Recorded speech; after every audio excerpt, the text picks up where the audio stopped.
Necesita 30 de 30. Juan, 24 de 30. Ya está, dice Cielo entonces. Vamos a empezar en unos instantes. Recuerden que hoy vamos a hablar sobre la teoría literaria, conceptos básicos, conceptos narrativos. También vamos a hablar, bueno, sobre tipos de personajes, los géneros literarios, tipos de narradores, todo lo que es importante reconocer, ¿no? Y recordar.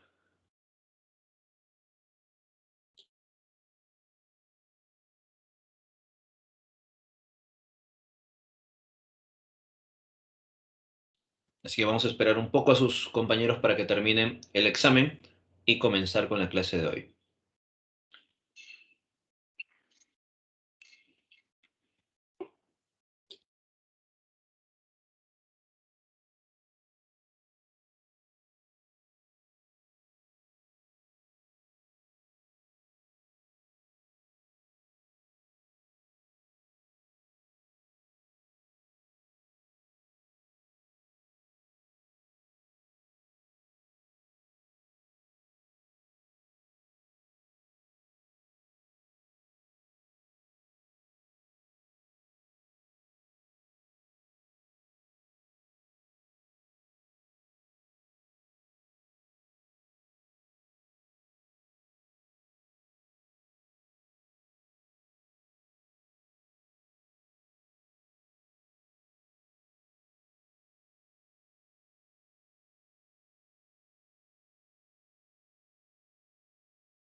Bien, vamos a empezar entonces con la clase de hoy.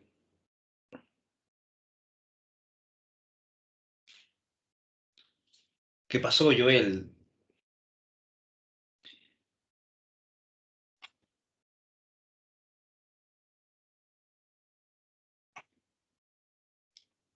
Muy bien, empezamos.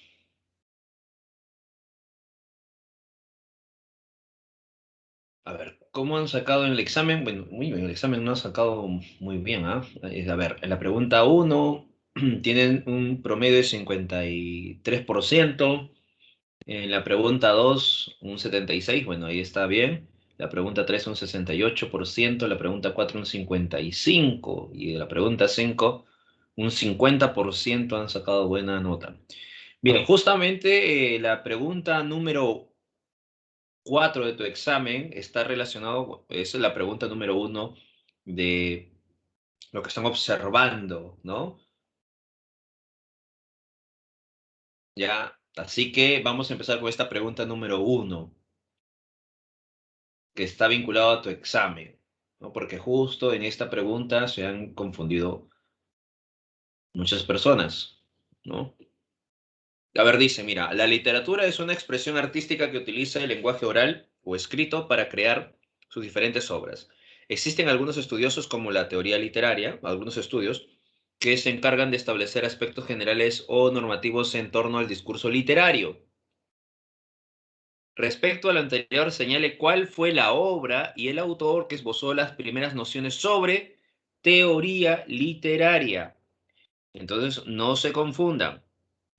Acá nos están hablando sobre teoría literaria. No nos están hablando sobre obras literarias, sobre obras narrativas, poéticas, dramáticas, sino sobre teoría, sobre aspectos formales, elementos teóricos, ¿no? Entonces, como nos está hablando sobre los aspectos formales, teóricos de la literatura, no podemos marcar la Ilíada, no podemos marcar Edipo Rey, porque estos son obras literarias, no teóricas, ¿no? Entonces aquí lo que no debiste marcar tendría que ser la B y la D. Lo que no deberías de marcar, automáticamente tú tendrías que eliminar estas dos opciones de tu cabeza, ¿no? Pero ¿qué sucedió? Sucede que de pronto 11 personas han marcado la Ilíada, 6 personas han marcado Edipo Rey, que no debería, ¿no? ¿Ya? Podría ser la poética o epístola a los pisones, porque en estas dos obras sí hay elementos teóricos, ¿ya? Hay dos elementos teóricos. Y Aristóteles como Horacio son considerados preceptistas clásicos, o sea, los primeros autores en, ¿no?, manifestar algunos elementos teóricos, ¿ya? Los dos, Horacio y Aristóteles. Pero como te dice, respecto a lo anterior, señale cuál fue la obra del autor que esbozó las primeras nociones, como te dicen, las primeras nociones, ¿ya? Entre estos dos, ¿quién es primero? Aristóteles. Grecia, Roma, ¿ya? Entonces, Aristóteles va a ser uno de los primeros en manifestar esta postura, ¿ya?, teórica, en su obra poética, que hace un estudio sobre los conceptos literarios como géneros literarios, y también hace un estudio sobre el teatro griego. Recuerda que Aristóteles en la poética señala que la obra Edipo Rey es considerada la tragedia perfecta, ¿ya?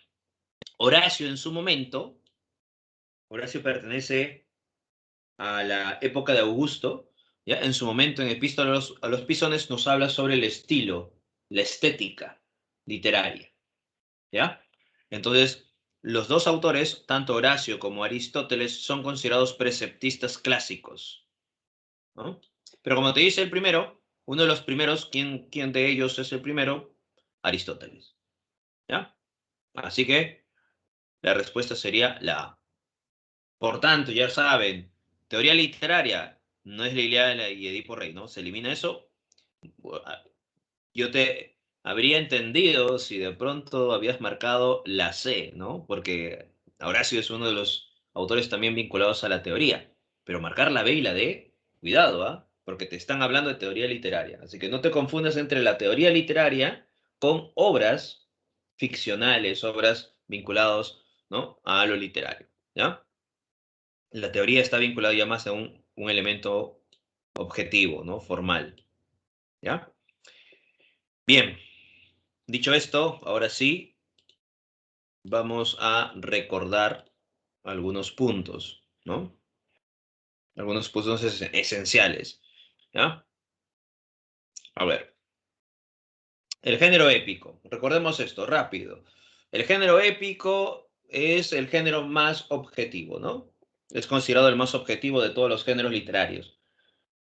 Según Aristóteles, hay tres géneros literarios: épico, lírico y dramático, y San Marcos toma el modelo aristotélico, por eso que se habla del épico, y dentro del épico está el narrativo, ¿ya? El género épico busca mostrarte el mundo exterior, ¿no? Su función es narrarte acontecimientos, cualquier tipo de acontecimientos. Por ello podemos encontrar entre sus especies el cuento, la novela, la fábula, ¿no? Alusión de impersonalidad, busca ser lo más objetivo, lo más imparcial posible, y describe esos acontecimientos, ¿no? Te cuenta la historia, pero también tiene que describir estos acontecimientos.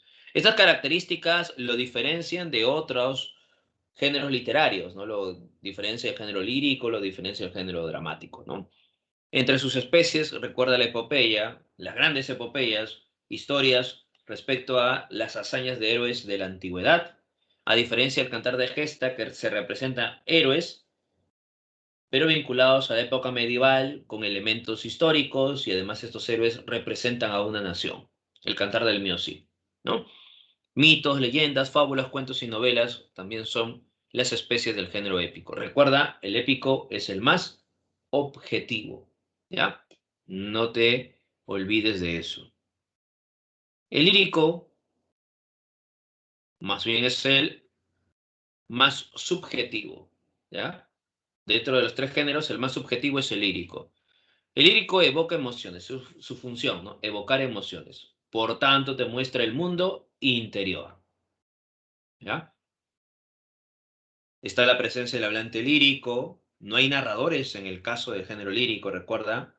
En el caso del género lírico hay voces poéticas, voces líricas, hablante lírico, no hay narradores. Es subjetivo, te muestra emociones, sentimientos, ¿no? Entre las especies y las más representativas, la égloga, la elegía y la oda, ¿no?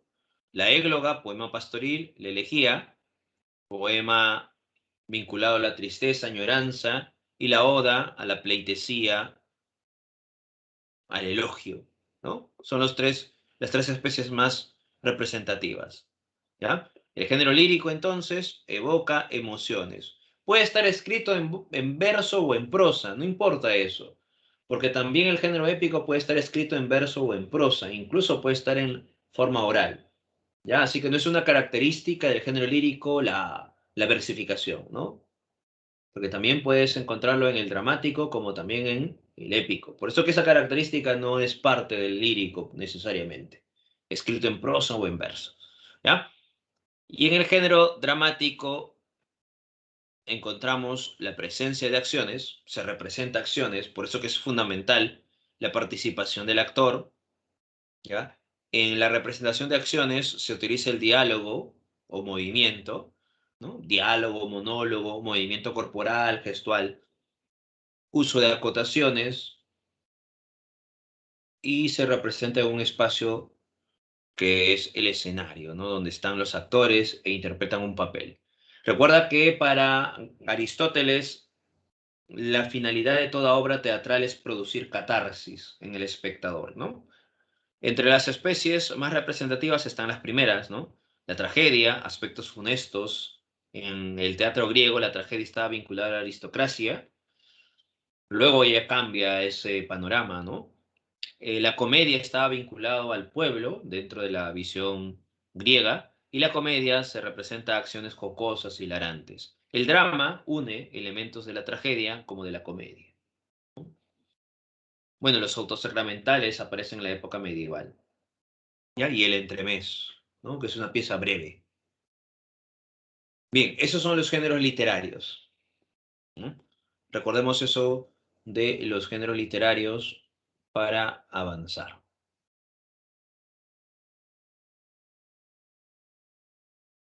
Otro punto también importante sobre la noción de el relato.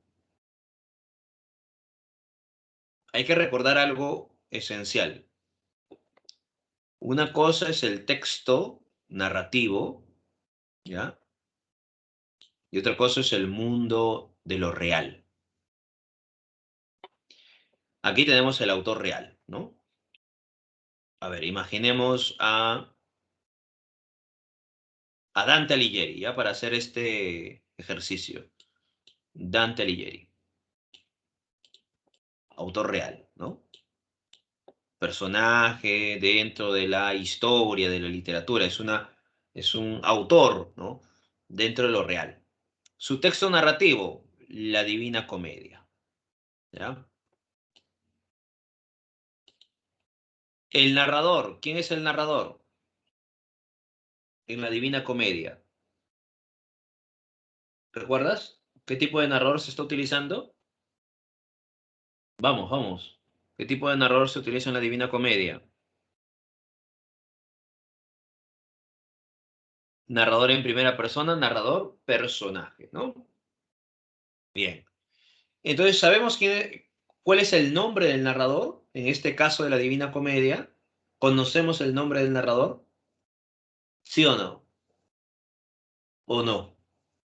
Sí, sí conocemos el nombre del narrador. En este caso, el nombre del narrador sería el propio Dante, ¿no? Dante está contando esta historia, está narrando esta historia a un narratario. Por eso, ¿qué es el narratario? El receptor. Si Dante es el emisor, le está contando a alguien todo esto. Ese receptor, dentro del texto narrativo, se le llama narratario también, ¿ya? ¿Conocemos a quién se le está contando esta historia Dante? No, no conocemos. Entonces, un narratario anónimo, ¿no? Porque no sabemos exactamente quién, ¿no? Es abstracto, ¿no? Anónimo, ¿ya? Ahora, fuera del texto, si yo compro la Divina Comedia y yo leo esta obra, me convierto en un lector real, ¿no? Entonces, si yo compro la obra, Alex Ramos compra la obra y lee, yo soy el lector real que está leyendo la Divina Comedia del autor Dante Alighieri. No quiere decir que el narrador Dante me está contando a mí, al lector real. No, está contándole a un narratario, a un ente dentro del texto narrativo, ¿no? Y yo más bien soy la persona real que está leyendo todo esto. Vamos con otro ejemplo para que se entienda desde otra perspectiva.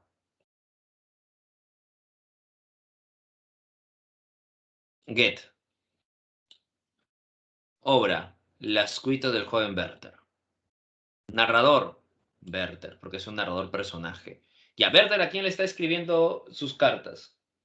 ¿Quién es el receptor de sus cartas? Mira, el emisor Werther. ¿Quién es el receptor? ¿Quién es el narratario?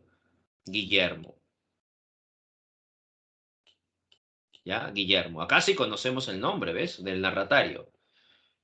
Si yo leo La escuita del joven Werther, yo sería el lector real. ¿Ves? Ahí te das cuenta. Una cosa es el autor y otra cosa es el narrador. Por tanto, estos de aquí son diferentes. Por eso dice, no son iguales, son diferentes. Una cosa es el autor real y otra cosa es el narrador. Si yo pongo acá a Dante Alighieri, ¿ya? Y en narrador pongo a Dante en la Divina Comedia también. Dante Alighieri difiere con este otro Dante narrador, porque Dante narrador pertenece a un universo narrativo, o sea, en un espacio ficcional, mientras el Dante Alighieri autor pertenece a lo real. Lo mismo pasa aquí. Una cosa es el narratario, o sea, Dante le cuenta a alguien, y otra cosa es el lector que recepciona la historia del autor real. ¿Ya? Por eso que hay que tener en cuenta eso. Y si fuera un libro autobiográfico, igual, miren, yo soy el autor real, Alex Ramos. Voy a escribir mi autobiografía, ¿no? ¿Ya? Voy a escribir, recuerda que si es una autobiografía, ¿no? Yo voy a destacar lo mejor de mi historia, ¿no? Voy a hablar de mi nacimiento, mis logros, etcétera, etcétera, ¿no? En cambio, si fuese una biografía, otra persona lo hace, ¿no? Porque la biografía es nacimiento, desarrollo de la persona y la muerte, ¿no? La biografía. La autobiografía, en cambio, no, porque la persona todavía no ha muerto, así que está realizando grandes hazañas, ¿no? Está hablando. Y entonces mi autobiografía será, no sé, pues, para, para vivir lo cuento, algo así que se titule, ¿ya?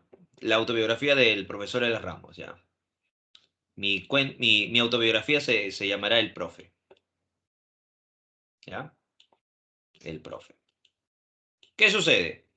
Yo, autor real, ahora voy a manifestar a un narrador, porque hay alguien que está contando esta historia del profe, ¿sí o no? Y este narrador lo voy a hacer como narrador personaje, ¿no? O sea, Alex Ramos está contando su autobiografía llamado El Profe. Pero este Alex Ramos, narrador, está contándole a un narratario. Ese narratario no se sabe quién es, anónimo o abstracto. Si de pronto el autor utiliza este narrador Alex Ramos y quiere hacer como la escuita del joven Werther, contándole esta historia, su biografía, su autobiografía, de pronto a un periodista, ¿no? García Márquez, por ejemplo, ¿no? ¿Ya? Al periodista García Márquez que le ha entrevistado, ya. Entonces en el narratario tiene este nombre, ¿no? Pero está dentro de el espacio narrativo. Si tú compras la obra, ¿no? Y lees mi autobiografía llamado El Profe, entonces tú serás el lector real. Imaginemos Teresita compra la obra, ¿no? Teresita se convierte en lector real, ¿no? Que está leyendo la autobiografía del profe, del autor Alex Ramos. Y dentro de esta obra hay un narrador llamado Alex Ramos. No quiere decir que sea el mismo, ¿no? Ya no quiere decir que sea el mismo, ¿ya? Por eso dice, no son iguales. Profesor, pero es su autobiografía. Claro, es mi autobiografía, pero ¿qué sucede? Pero sucede que yo no puedo copiar lo real. Es imposible hacer un espejo de la realidad. Por eso que todo lo que yo voy a contar aquí se convierte en una obra ficcional. Ujú. No puedo copiar la realidad, ¿no? Por más que intente, busque, por más que describa, no se puede completar la realidad tal cual. Exacto, sería como una sombra, efectivamente, un espejismo de lo real. No llega a ser parte de la realidad o de lo real, ¿no? Sería un espejismo, una sombra, ¿no? Y por tanto, cuando yo escriba esta autobiografía, lo que voy a hacer es aumentar algunos sucesos, quitar alguna información, entonces no va a ser lo mismo, ¿no? Por eso que sigue siendo una obra dentro de la ficción. Es cuando tú le quieres comentar algo a una amiga o un amigo, ¿no? Le cuentas algo que te ha pasado, pero cuando lo cuentas te vas a dar cuenta que vas a omitir alguna información o vas a aumentar información, ¿no? Vas a darle mayor énfasis a aquello que debería contarse de forma muy objetiva, ¿no? Etcétera, etcétera. Entonces no vas a poder representar lo real. Solamente va a ser un espejismo de lo real, ¿no? O una sombra de lo real, como por acá nos menciona Cielo, ¿no? ¿Ya? Por eso que sigue siendo una obra ficción, ¿no? La llamada autoficción, por eso se le llama así, ¿no? Autoficción, ¿no? La autobiografía, está de moda la autoficción, ¿ya? La autoficción, ¿no? Por ejemplo, Renato Cisneros, autor de La distancia que nos separa, algo así se titula, no recuerdo ahorita exactamente el título de Renato Cisneros. Esa es autoficción, ¿no? Una especie de autobiografía, autoficción.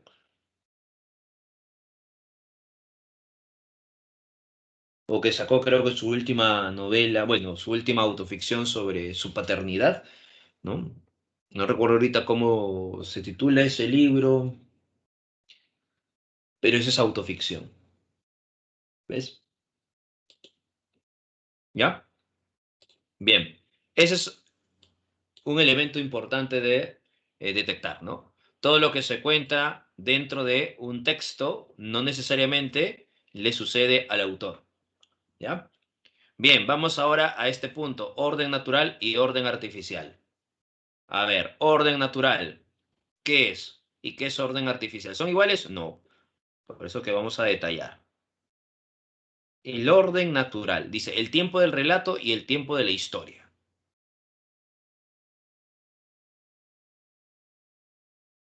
Entonces, ¿qué sucede?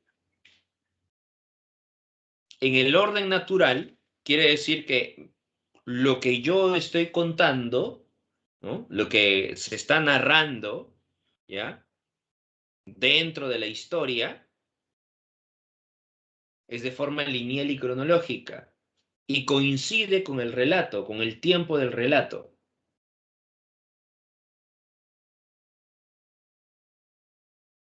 Profesor, no, no se entiende muy bien. Ya. A ver, si de pronto yo cuento, imaginemos, mi cuento se titula la primera clase de El Avanzado 2, ¿no? Que empieza a las 9:45. Y mi cuento sigue avanzando 9:50, 9:59, las 10, las 11 y termina a las 11:15, ¿no?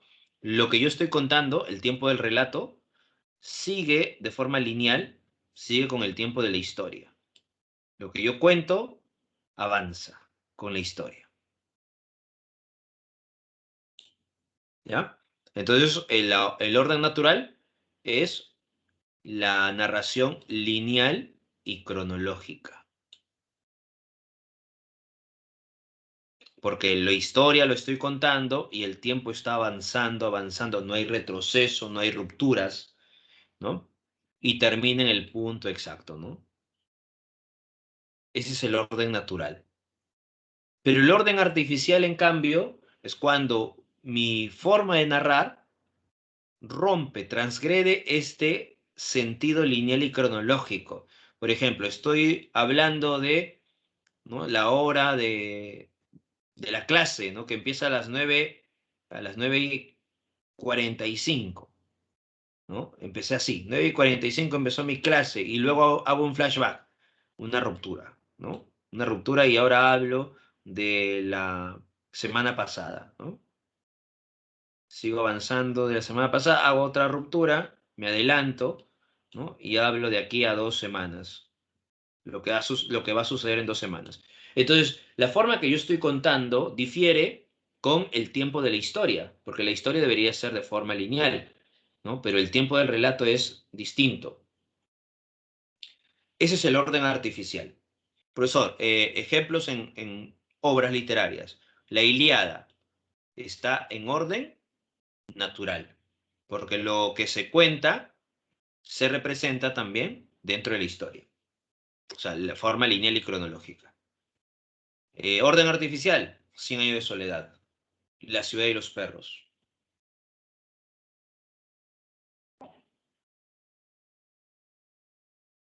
¿ya? Entonces recordemos a qué se habla o qué se entiende por orden natural y orden artificial, ¿ya? El orden artificial es cuando se transgrede el tiempo, cuando la historia está contada con esa transgresión del tiempo, ¿no? Del plano cronológico. Por ejemplo, a ver, la escuita del joven Werther. A ver, la escuita del joven Werther, ¿qué sería? ¿Orden natural o orden artificial? U orden artificial. A ver, la escuita del joven Werther. ¿Estaría en orden natural o artificial?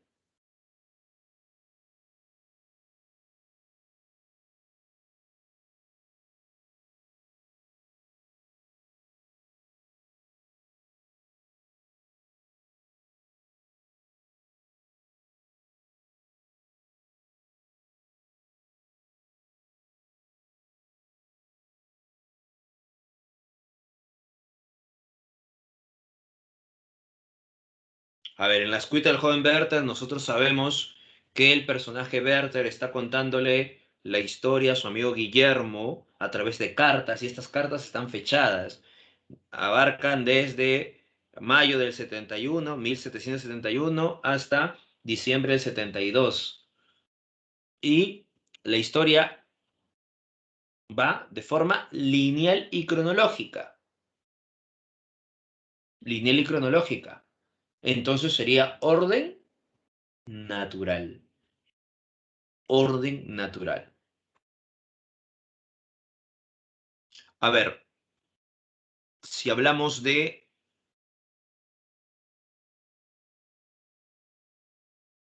a ver, para ver por aquí, la obra, a ver, la Odisea. La Odisea. A ver, la Odisea. ¿Natural o artificial?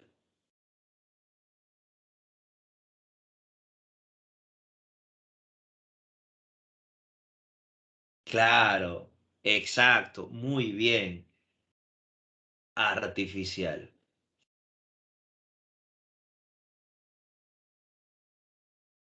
El Lazarillo de Tormes, ¿natural o artificial?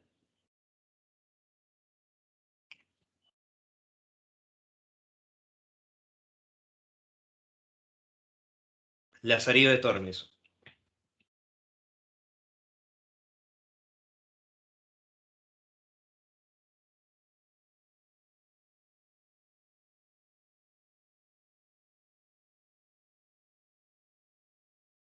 Recuerden, el Lazarillo de Tormes, mi nombre es Lázaro de Tormes, nací tal año, mis padres eran, por eso me llamaron Lázaro de Tormes, ¿no? Mi madre me dejó con un ciego y de ahí empieza a contar todo lo que le sucede a diferentes amos hasta que ya es adulto.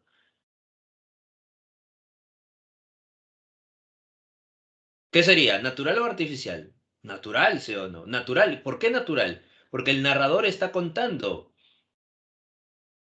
Ya está contando desde que nace y cómo va creciendo y pasando diferentes adversidades hasta que es adulto. ¿Ves? Natural.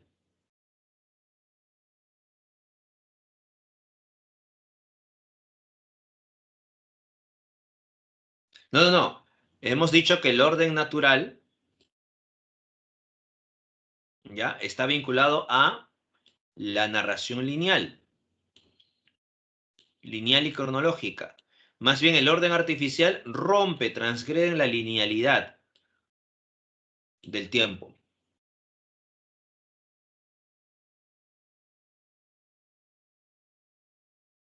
Por eso, tengan en cuenta eso.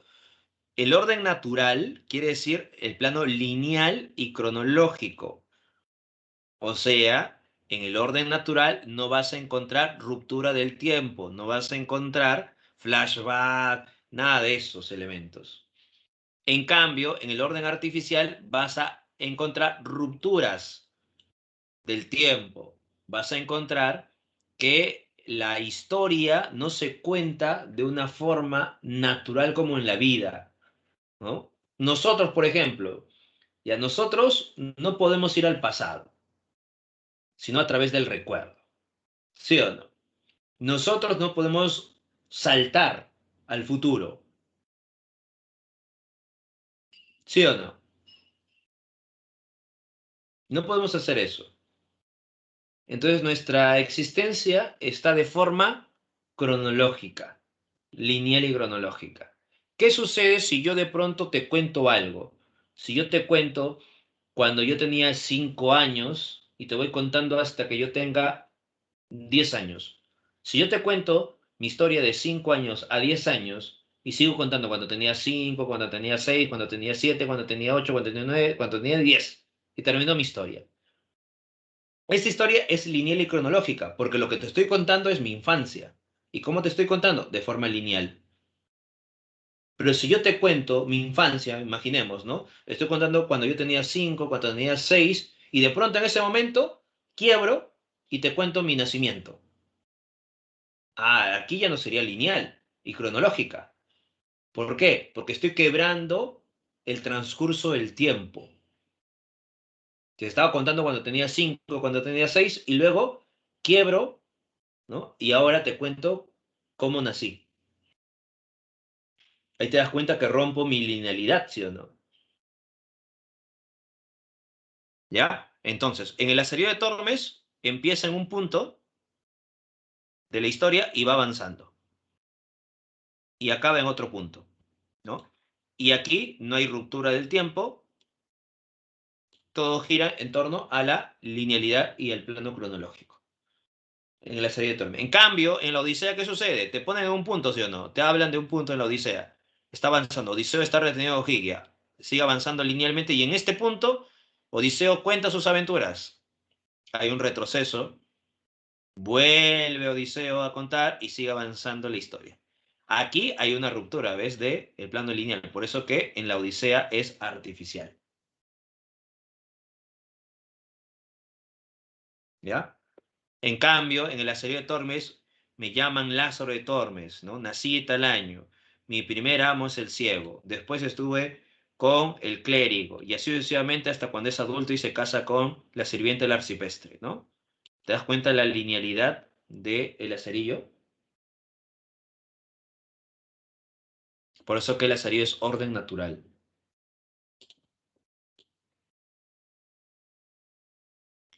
Cuando te hablan de orden artificial, quiere decir que el narrador transgrede el tiempo, transgrede el plano lineal y cronológico.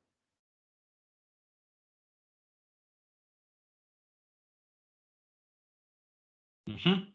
Por acá Teresita nos dice, si te cuentan cosas del pasado y está en orden, se toma de manera natural, ¿cierto? Sí.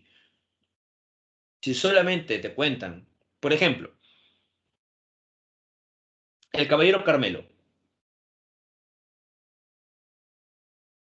El Caballero Carmelo, a ver, el narrador rememora su pasado, ¿sí o no? Su infancia. Pero ¿cómo empieza el Caballero Carmelo? Cuando Roberto llega con un gallo llamado Caballero Carmelo. Este gallo va a ser querido por los niños. El padre dice, bueno, he aceptado una apuesta. Se enfrenta Carmelo contra el ajiseco. 2 días después, Carmelo muere. Ahí está la forma lineal, ¿ves? Y cronológica. ¿Ha saltado en el tiempo? ¿Ha roto? ¿Ha transgredido el tiempo? No. ¿Hay un tiempo circular? No. Profesor, pero te está hablando del pasado. Claro, del pasado te está hablando. Pero ese pasado es lineal. ¿Ves? Es ese Caballero Carmelo. En cambio, la obra La ciudad de los perros. ¿Qué sucede? En la ciudad de los perros, 4 dijo el jaguar. Ya, tú, Cava, vas a robar el examen de química. Sí, voy a robar. Ya sabes por dónde, ¿no? La mano izquierda, el cajón. Ya. Cava va a robar el examen de química. Luego, ¿qué sucede? Se quiebra la historia. Se habla cómo de pronto el poeta se hace amigo con el esclavo. Se quiebra la historia. Se vuelve al presente. Cava ha roto vidrio, ¿no? El esclavo ha visto, acaba, se rompe la historia, ahora nos habla cómo es el bautizo, se quiebra, ahora los personajes están en el examen, el poeta dice a uno de ellos, ya pásame las claves, no le hace caso, viene el teniente Gamboa, entonces ahí te das cuenta cómo se quiebra el tiempo constantemente, ¿ya? Se quiebra el tiempo, ¿ves? Es artificial, ¿ves? En la ciudad de los perros. El mundo es ancho y ajeno. A ver, ¿de forma natural o de forma cronológica? Perdón, de forma artificial. ¿Natural o artificial? El mundo es ancho y ajeno. A ver, ustedes.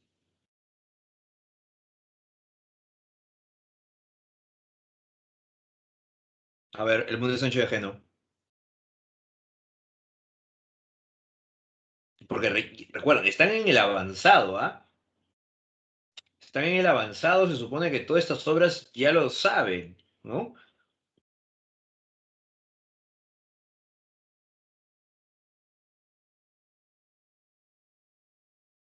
A ver, a ver, a ver. ¿Cómo que orden artificial el mundo es ancho y ajeno? No.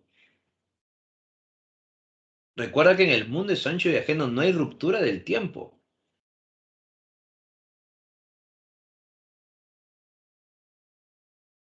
Claro, en el mundo es ancho y ajeno es de forma natural. Ah, 100 años de soledad. Ah, ya, ok, Juan.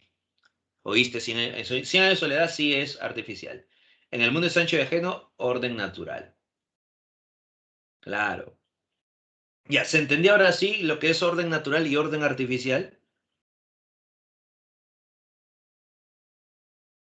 ¿Sí o no? Muy bien. Ahora sí. Bien. Ya tenemos esos elementos. Ahora sí.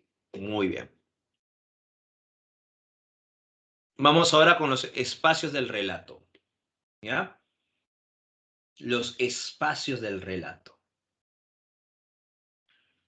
En la historia, ¿ya? En la historia que se narra o que se representa, puede ser obras teatrales, obras narrativas, ¿ya? Siempre vamos a encontrar espacios, lugares, ¿no? Componentes físicos, ¿ya? Que sirven de escenario para la acción, ¿no? En el mundo de Sancho y Ajeno encontramos diferentes espacios, ¿no? Por ejemplo, la comunidad de Rumi es el espacio de representación, ¿no? La comunidad. Pero también está otros espacios dentro del mundo de Sancho y Ajeno. Por ejemplo, tenemos la hacienda de Umay, ¿no? O el espacio de Yanañahui, que es el lugar donde va a ir la comunidad después del desalojo. O la otra comunidad llamada Muncha, ¿ya? Entonces hay espacios de representación, ¿no? En toda obra. Por ejemplo, en La vida de sueño. ¿Qué espacios encontramos en La vida de sueño? A ver, los espacios más representativos en La vida de sueño. Ustedes, ¿recuerdan qué espacios encuentras en La vida de sueño? No me digan que se han olvidado la historia de La vida de sueño, ¿ah? Porque recuerden que lo que estamos hablando ahora es de el primer punto de tu prospecto, porque recuerda que ustedes ya saben que en el prospecto hay tres ejes fundamentales, ¿no? Ahorita estamos hablando del primer eje, que sería los conceptos básicos. Y por acá nos dicen, efectivamente, cielo, el castillo y la torre. Ujú. Muy bien. Claro, por acá Teresa ya nos está diciendo espacios cerrados, profesor. Justamente estamos llegando a ese punto, ¿no? Los espacios van a ser representados por espacios abiertos o espacios cerrados, ¿ya? Y recuerda esto, los espacios pueden estar vinculados a espacios abiertos o espacios cerrados. También puede haber otra representación, espacios rurales o espacios urbanos, ¿ya? Espacios abiertos, espacios cerrados, espacios rurales, espacios urbanos. ¿Por qué decimos esto? Porque de pronto en algunas obras puede prevalecer los espacios abiertos, en otras obras puede prevalecer los espacios cerrados, ¿no? En algunas obras puede prevalecer los espacios rurales. Por ejemplo, en El mundo Sancho y Ajeno prevalecen los espacios rurales, ¿no? Sobresalen, ¿no? Es los únicos espacios que se presentan, ¿no? Sobresalientes. En el caso de La ciudad de los perros, por ejemplo, sobresalen los espacios urbanos, ¿ya? Pero puede haber que de pronto en algunas obras se presenten espacios rurales y urbanos a la vez, ¿no? A ver, ¿qué dicen? Mira, es el conjunto de componentes físicos que sirven de escenario para la acción y movimiento de personajes, lugares geográficos, interiores, decoraciones, objetos, etcétera. Los espacios de un relato se determinan inicialmente a partir de la situación de enunciación del narrador. Aquí, desde donde se narra, luego pueden aparecer otros espacios del transcurso de la historia, ¿no? Ya te he mencionado que hay espacios abiertos, espacios cerrados. Los espacios narrativos no es simplemente el lugar donde sucede la acción. Justamente vamos a ver a ese punto. Todos los espacios significan algo. Esto es importante. Todos los espacios significan algo. Profesor, en La vida de sueño, la torre. ¿Qué sucede con la torre, profesor? ¿Sería un espacio abierto o un espacio cerrado? A ver, la torre, ¿qué sería en la vida de sueño? ¿Un espacio abierto o un espacio cerrado?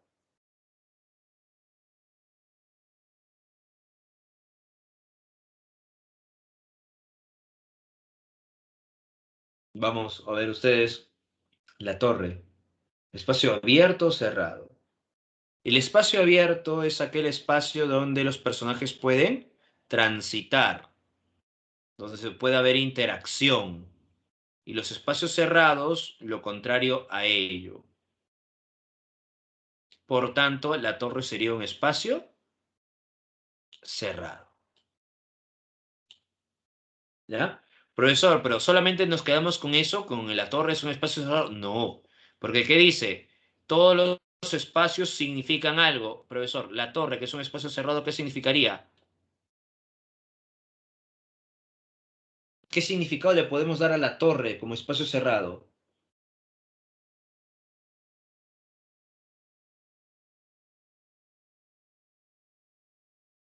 ¿Mm? Es un elemento negativo, ¿sí o no? Claro, la torre, una prisión, profesor. Opresión, profesor.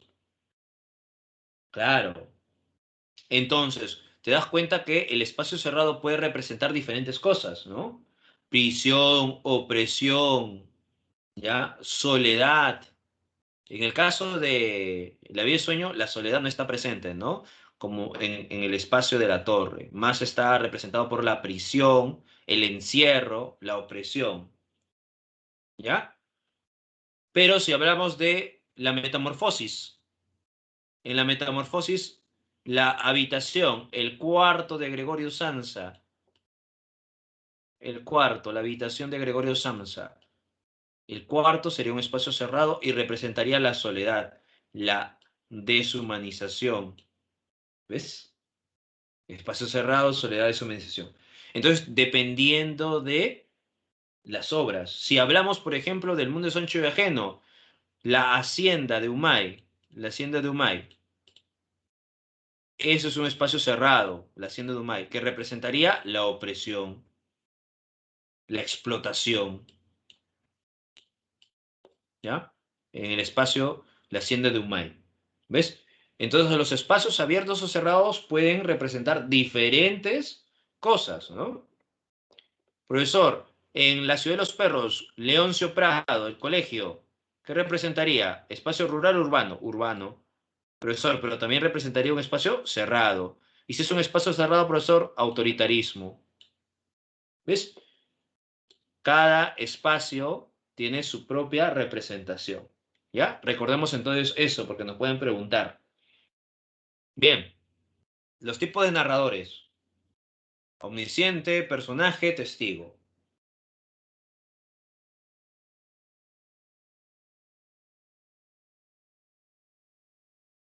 Narrador omnisciente.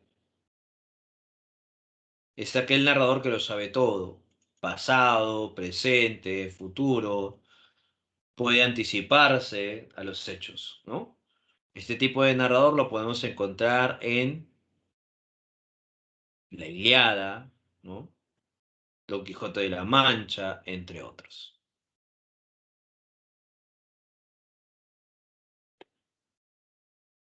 Narrador personaje, narrador testigo. El personaje está en primera persona, el narrador personaje lo que cuenta está inserto en esta historia y también es el protagonista. El testigo está dentro de la historia que cuenta, pero no es el protagonista. Puede hacerlo en primera o en segunda persona, ¿no? Pero no es el protagonista, recuerda. ¿Ya? Ejemplo de narrador omnisciente lo tenemos en Cien años de soledad, ¿no? Narrador omnisciente, sabe todo, sabe lo que acontece, mira cómo de pronto juega con el tiempo, ¿no? En este comienzo, juega con el tiempo, ¿ya? Y los sucesos. El narrador personaje lo podemos encontrar en Werther, ¿no? Y yo apuro con fuerza la copa fatal que me ofrece. Se inserta en la historia y lo que acontece gira en torno a su lamento, ¿no? Por este amor prohibido, ¿no? Narrador personaje.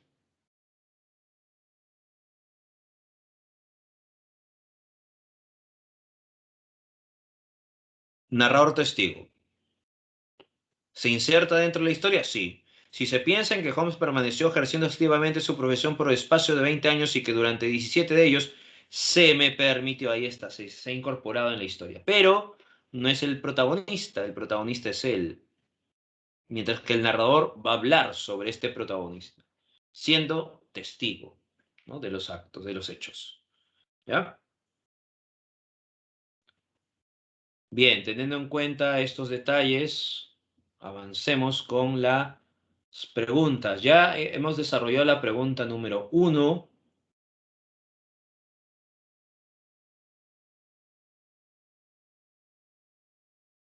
Vamos ahora con la pregunta número 3, ¿ya?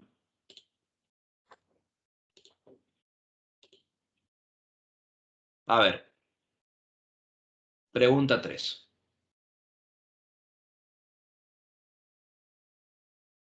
¿Qué marcarías en la pregunta 3? Marca la alternativa que complete de manera correcta el siguiente enunciado. El tiempo es un concepto vinculado con la forma de narrar la historia.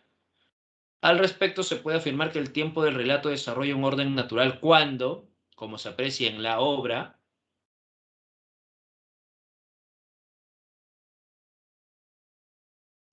a ver, por aquí, Teresita nos ha dado una respuesta.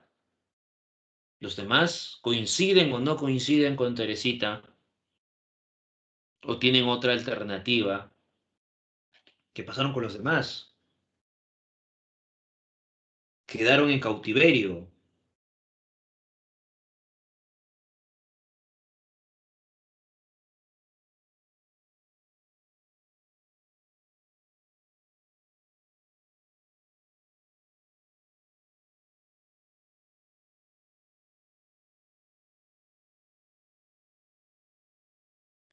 ¿Los demás? ¿Nada?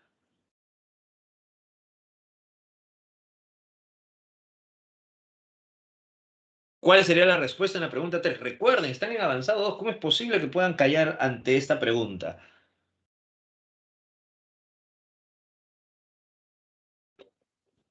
La respuesta entonces es la D, como Teresita lo ha mencionado. Y por acá también, Dharma también lo ha señalado, y recién los demás han despertado de ese letargo, ¿no? Que se quedaron dormidos. ¿Qué pasó? Están desayunando recién seguro.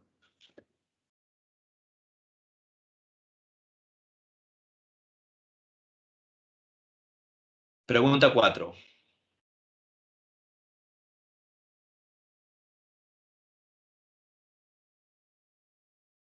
A ver, ¿qué marcaría en la 4? Ahora sí.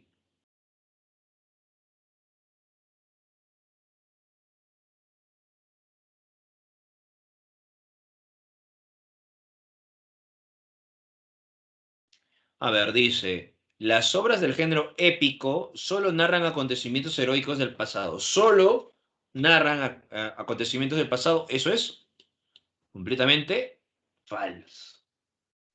La objetividad del género dramático se debe a la presencia de relatos objetivo, no es. Eso también es recontra falso. Las narraciones y descripciones caracterizan la obra épica, eso es verdadero. El género lírico es subjetivo, sí, pero objetivo, no. Así que falso también. En las obras dramáticas las acciones son representadas por un escenario. En un escenario, sí. 3 y 5 son las correctas. Efectivamente. La respuesta es la C.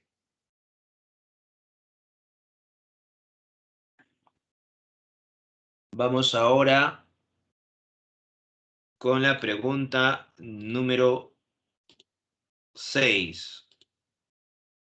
¿Ya? Ahorita vamos a hablar sobre los tipos de personajes para ir con las demás preguntas. Ahorita estamos yendo con la pregunta 6, porque habla del género épico, que ya lo hemos hablado, ya lo hemos tratado. Pregunta 6.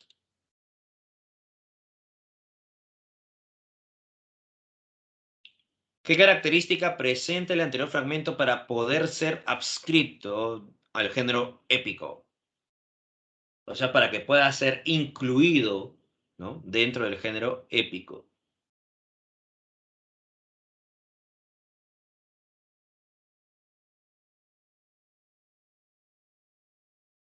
Respuesta en la pregunta 6.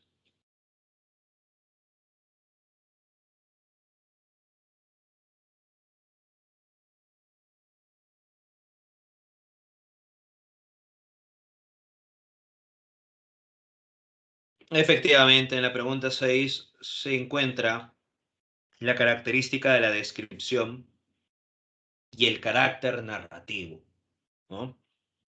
Vamos con la pregunta número 7. A ver, ¿qué marcarían en la pregunta número 7?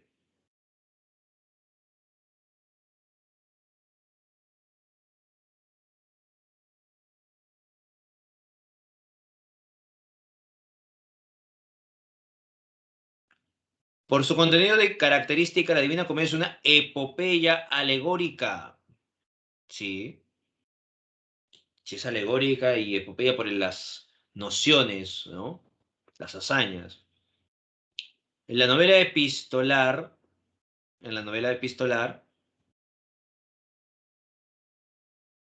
la escritora joven Werther, al tocar el tema del amor imposible, se circunscribe en la lírica falso, porque es una novela, por ello no puede ser lírica. La égloga de Garcilaso se expresan los sufrimientos amorosos de dos pastores pertenecientes al género lírico verdadero. La tragedia griega, los protagonistas siempre de origen popular, falso. Recordemos que en la tragedia, en la literatura griega, los personajes eran de clase alta. Y por tanto, ya tenemos la respuesta en la pregunta número 7, sería la C. Eso también es falso. Bien, teniendo en cuenta estos detalles, volvemos a la teoría. Nos quedamos en tipo de narradores. Acá también está la forma de narrar en primera, segunda y tercera persona, la narración cronológica, la narración circular, la narración múltiple. Pero vamos a aquello que nos interesa, los tipos de personajes. Bien, en los tipos de personajes tenemos, por su grado de relevancia o importancia en el relato, tenemos a los personajes principales, secundarios e incidentales. ¿Ya? Con relación a los personajes principales, son aquellos personajes que tienen un rol fundamental, ¿no?, que genera, ¿no?, los acontecimientos o que los acontecimientos giran en torno hacia él. Los secundarios desempeñan un rol relevante, pero no llega a concretarse ese sentido fundamental. Y los incidentales o también episódicos resultan prescindibles en el desarrollo de la historia. Aquí no hay ningún problema en detectar personajes principales y secundarios, ¿no? Puede haber más de un personaje principal en la historia. En El mundo de Sancho y Ajeno encontramos a Álvaro Amenábar, Rosendo Maki, Benito Castro como personajes principales. Y aquí tienes tres personajes principales, ¿ves? En La ciudad de los perros tenemos al poeta, al jaguar y al esclavo. Personajes centrales, principales. ¿Ves? Puede haber más de un personaje principal. ¿Ya? Bien. Y aquí tenemos también ejemplos, la Odisea, ¿no? El personaje principal, Odiseo, Telémaco, personaje secundario, Polífemo, personaje incidental, ¿no? Bien, ya tenemos la noción de lo que es principal, secundario e incidental. A ver, en la metamorfosis, Grete, ¿qué personaje sería? Principal, secundario o incidental. Grete.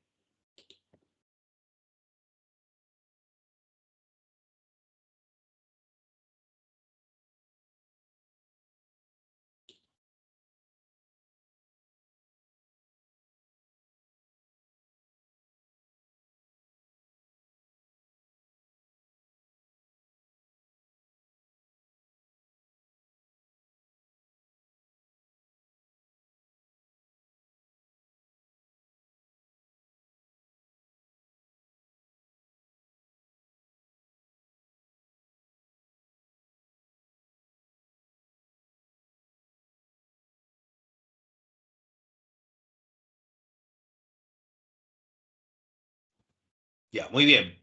En el caso de Crimen y Castigo, el personaje, a ver, Caterina, esposa de Marmeladov, ¿qué sería? ¿Principal, secundario o incidental?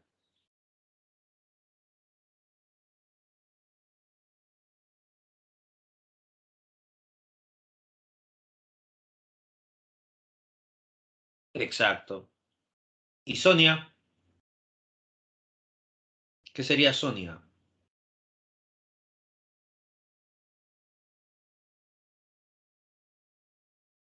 Muy bien. Un personaje principal, Rodion Raskolnikov, ¿no? Secundario, Sonia. Caterine, incidental. Muy bien. Siguiente. Por su nivel de complejidad. Simples y complejos. Los simples se definen muy pocos rasgos. Complejos que tienen diferentes aristas, facetas. Marmeladov, simple o complejo. En Crimen y Castigo. Marmeladov,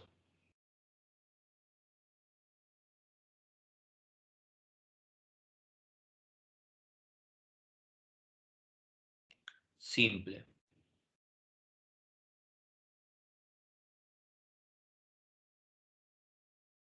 ¿Por qué se describe este personaje como alcohólico y no hay más, no, no hay más rasgos, no hay profundidad, ¿no? Ujú. Simple. Complejo entonces presenta multiplicidad de aristas o facetas. El mejor amigo de Rodion, Razumiki. Simple o complejo.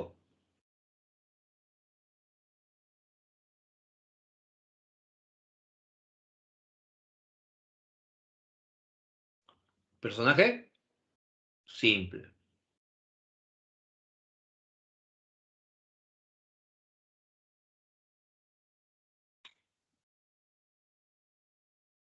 Simple, efectivamente.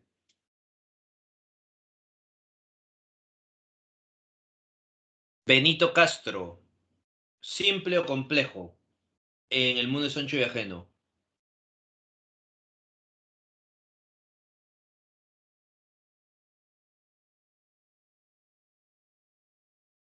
Complejo, muy bien. Complejo. Exacto. Álvaro Amenábar. Simple o complejo.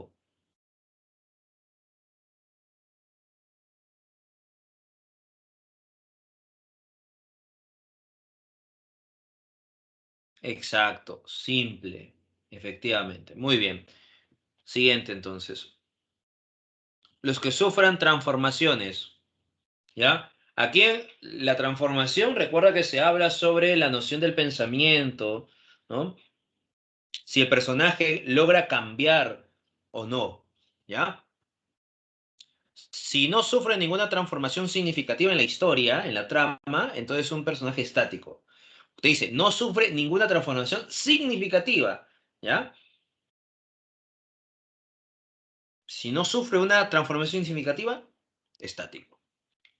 Dinámico, aquel que modifica sus conductas, aquel que sí logra transformarse, ¿no? Con cambiar, modificar sus conductas. Ahí están los ejemplos. Ahora bien, a ver, Álvaro Amenábar, ¿estático o dinámico? En el mundo es ancho y ajeno.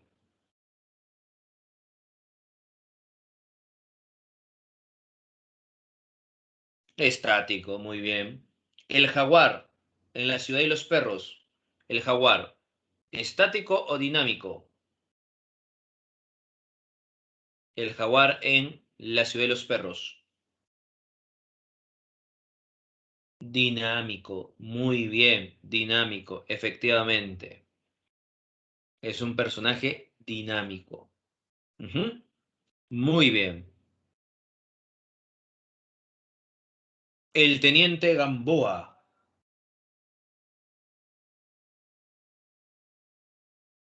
Ahí está, Teresita lo cambió. Muy bien, Teresita, ¿ves?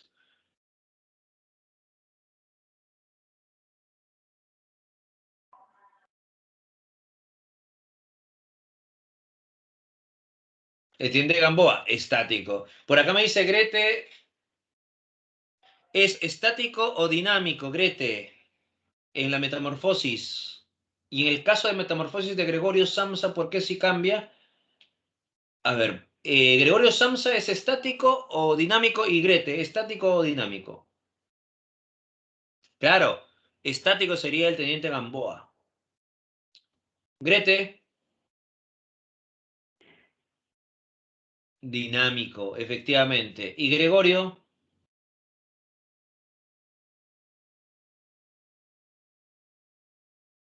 Gregorio Samsa, estático.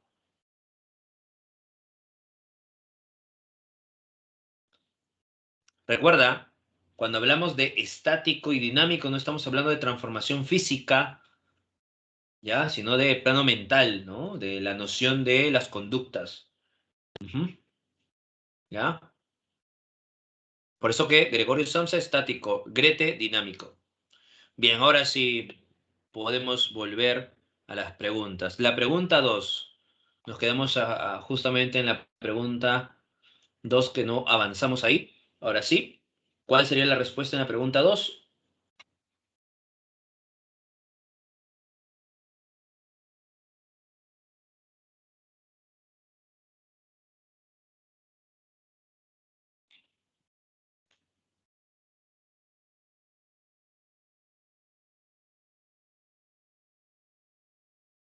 A ver. Son aquellos personajes que no sufren ninguna transformación significativa. Ya te está diciendo la respuesta, ¿no? Si no sufren ninguna transformación significativa, son los estáticos, ¿no? La 3 ya hemos contestado, la 4 también. La 5, vamos a la pregunta número 5. A ver, ¿qué marcarías en la pregunta número 5? Los personajes principales son aquellos personajes que desempeñan un rol decisivo en el desarrollo de la acción. ¿Sí o no? Eso es verdad. Un personaje principal sería Clarín. Clarín es un personaje principal. Eso es falso. El ejemplo de un personaje estático sería Álvaro Amenábar en El mundo es ancho y ajeno. Eso es verdadero. Los personajes complejos presentan multiplicidad de aristas o facetas. Eso es verdadero. 1, 3 y 4. La respuesta en las 5 sería la D.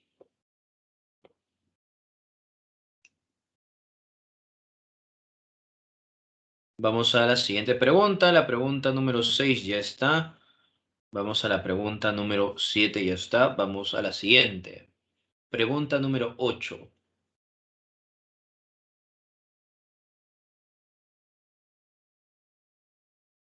¿Qué marcarían en la pregunta 8? Sobre la novela regionalista Doña Bárbara. Tú también conoces esta novela, Doña Bárbara. Marca la alternativa que complete correctamente el siguiente enunciado. En la novela regionalista Doña Bárbara, de Rómulo Gallegos, la madre de Marisela, o sea, Doña Bárbara, puede ser clasificada como un personaje si tenemos en cuenta que antes de ser dueña de la hacienda del miedo, se distinguía por, mira, antes se distinguía por, ahora ha cambiado.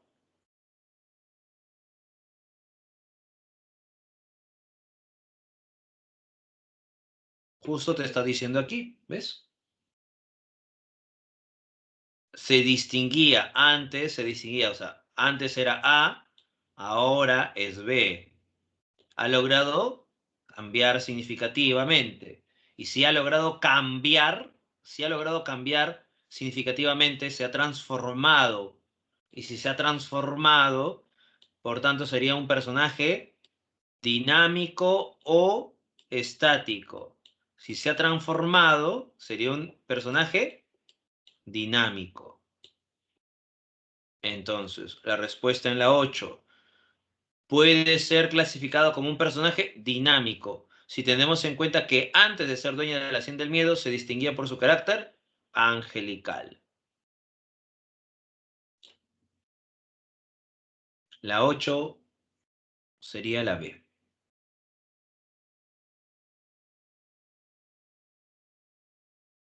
La 9.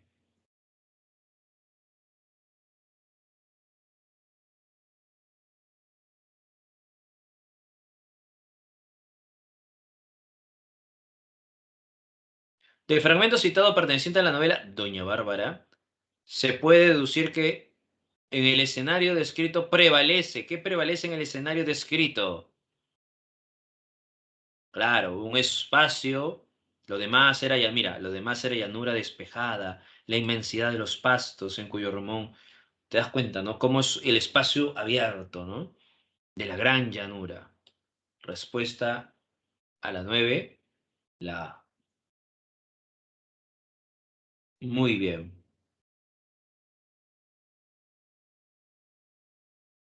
Vamos a la siguiente pregunta.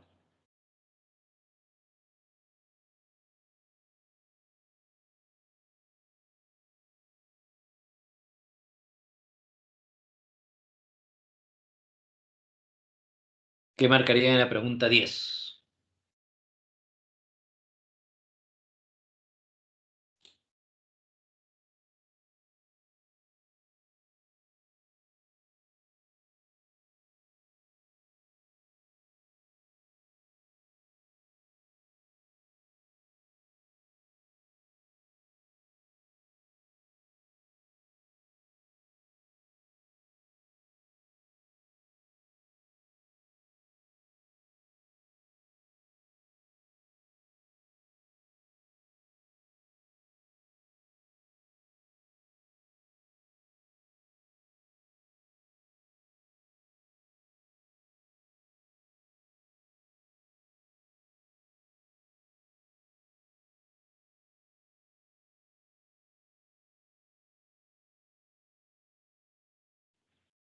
Pregunta número 10.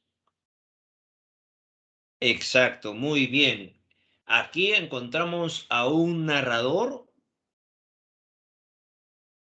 testigo, ¿no? Afirma que la voz narrativa es la del testigo, porque evidenciamos que narra atestiguando lo que sucede con Funes. ¿Ya? Testigo, testigo, ¿ah?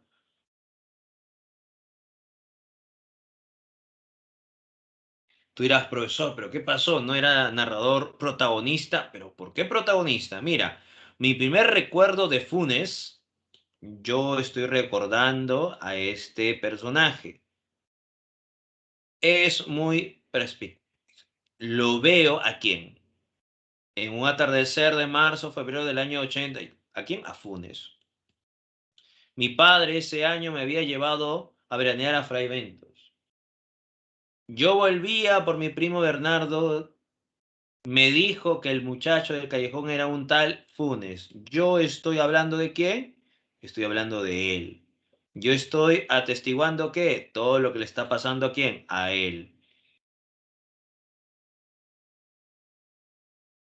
Narrador dentro de la historia puede ser narrador personaje o narrador testigo, ¿no? Porque está utilizando el yo dentro de la historia.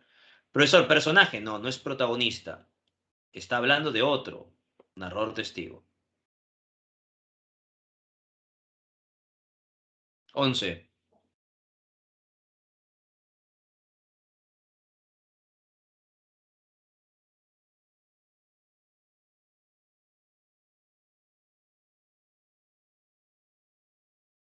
¿Qué tipo de narrador? Bueno, en este caso, ¿qué personaje sería? A partir de ello se puede colegir que Raskolnikov es un personaje. Efectivamente, es un personaje dinámico. ¿Ya? Dinámico. Porque cambia de mentalidad, ¿no?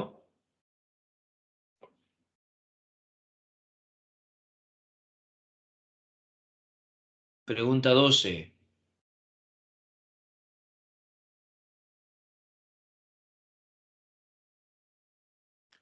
Es correcto afirmar que la ruptura temporal se evidencia cuando el narrador,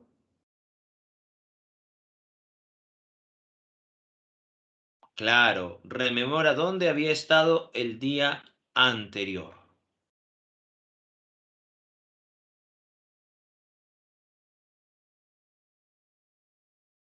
Y aquí, ¿qué tipo de narrador se muestra?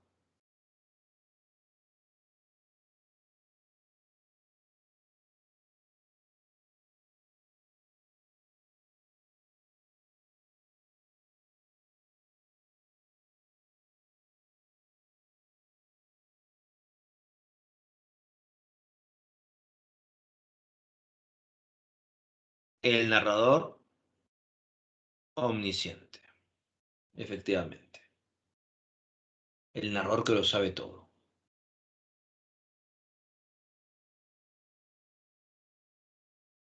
Y con esto nos vamos. Pregunta 14. A ver, ¿cuál sería la respuesta a esta pregunta? Te dan un fragmento, selecciona la alternativa que contiene el enunciado correcto respecto al fragmento anterior del Caballero Carmelo de Abraham Valdelomar. Entró el viajero al empedrado patio donde el ñorbo y la campanilla enredábanse en las columnas como venas en un brazo y descendió en los de todos nosotros. Describe, describe, describe, sí. Se emplea la descripción como recurso narrativo, efectivamente. Sí, describe. Siguiente. ¿El narrador es el escritor Abraham Valdelomar? ¿Sí o no? Sabemos que narrador y autor no son lo mismo. Así que no podemos afirmar que el narrador sea el propio Abraham Valdelomar. Así que eso es falso. No son lo mismo, recuerda. Hemos visto el inicio ¿no? de la diapositiva que una cosa es el autor real y otra cosa es el narrador, ¿no? Bien.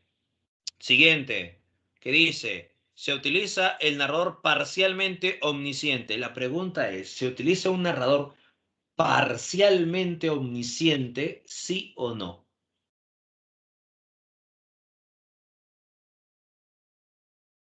¿Habrá un narrador parcialmente omnisciente? O sea, un narrador que lo sabe casi todo. ¿Habrá un narrador de ese estilo?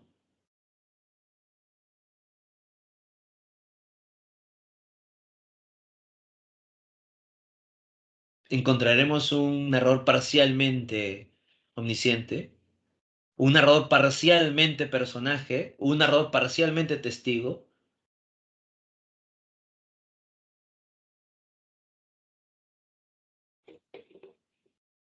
Ahora, aparece el narrador testigo incluido en la historia, porque está testificando la llegada de quién?